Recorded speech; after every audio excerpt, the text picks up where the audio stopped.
Narendra Modi BJP అంటే హిందువుల party అని మొత్తుకొని ఈ క్రైస్తవ చర్చిలు ఏకమైపోయి సెక్యులర్ నాయకులతో శాపనార్థాలు కూడా పెట్టించినాయి. ఇక ప్రతిపక్ష పార్టీలతో వార్నింగ్లు ఇప్పించినాయి. అవి మోదీ ప్రభుత్వాన్ని మోదీని ఏమైనా దాకగలుగుతాయా? ఇవేవి వాళ్ళు పట్టించుకోలేదు, ఫలితము రాలేదు. దీంతో కోర్టులో న్యాయ పోరాటాలు మొదలుపెట్టాయి.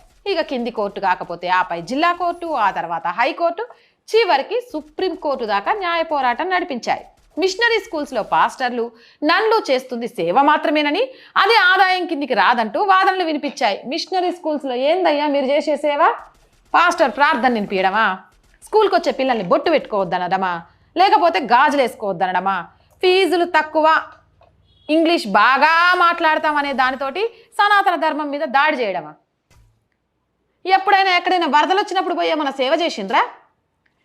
ఎక్కడైనా కొండ చర్యలు విరిగిపడ్డప్పుడు పోయి ఏమన్నా సేవ చేసిండ్రా?